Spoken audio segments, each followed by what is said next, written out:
It's Gordon Bryan here from thegreatgordino.com, and this article is called Eugenie Bouchard is such a loser.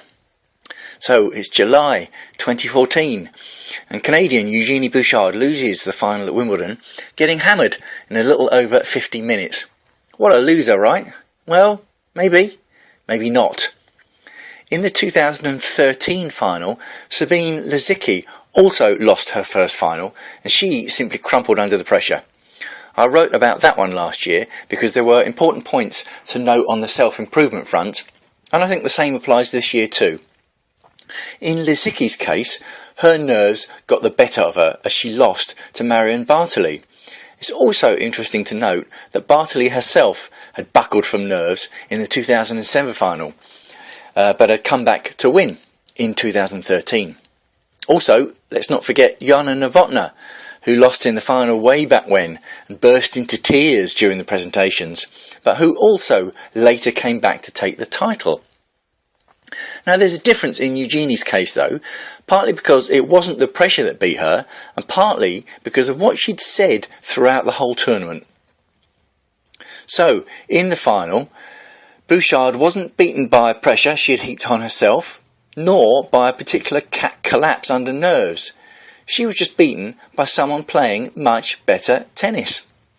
Petra Kvitova had simply worked out how to take the strengths of Genie's game away from her and basically nullified her game.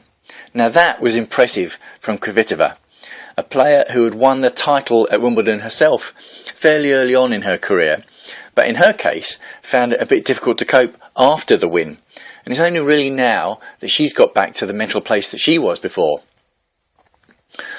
A lot of modern tennis players come from poor backgrounds, and they've used tennis as a way to struggle onwards and upwards. It's the driver behind a lot of success stories, and it's impressive every time I see it, but that's not what happened to Bouchard either.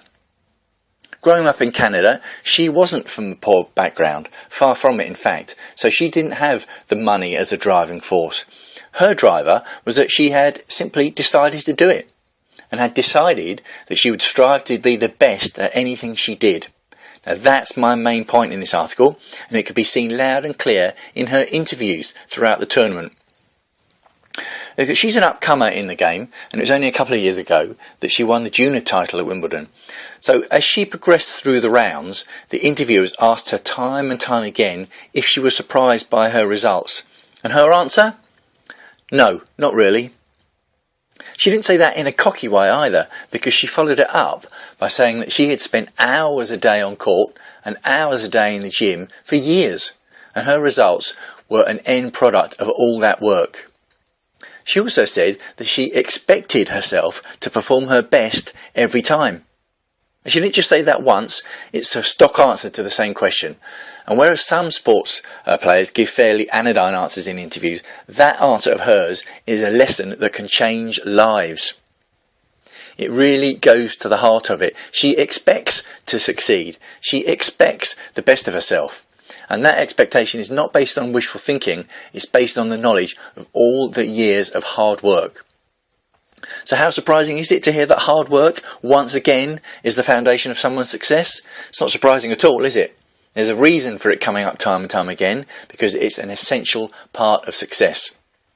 So bearing all that in mind, she didn't actually win. So hats off to Kvitova and unlucky to Eugenie. Although I doubt she'll be thinking of herself as unlucky. What she'll be doing is getting back to work, analysing why she lost, and then getting to work on preventing it happening again. And that'll mean working out a way to stop opponents doing what Kvitova did to her. I love this story. So look to your own goals, whatever they are, whether that includes a Wimbledon title or not. Do you expect to succeed? Do you demand the best of yourself? And are you putting in the hard graft to get there? Instead of viewing tennis as the gentle lob across the net, how about viewing it as a full-speed forehand whack right to a goal achievement lesson that can really bring amazing results to you? Okay, so my name's Gordon Bryan from thegreatgordino.com. If you enjoyed the article, do pop along to the website. There's a link in the description below the article, and you can sign up to receive updates there. You can see my other articles to my book, for example, my motivational book, Transform Your Life in 21 Days, or my other book, Facebook Passion Profits, about how to use social media to profit from whatever your passions are, and just enjoy my articles around on the site. That's thegreatgordino.com. And this is Gordon Bryant, and I'll speak to you soon.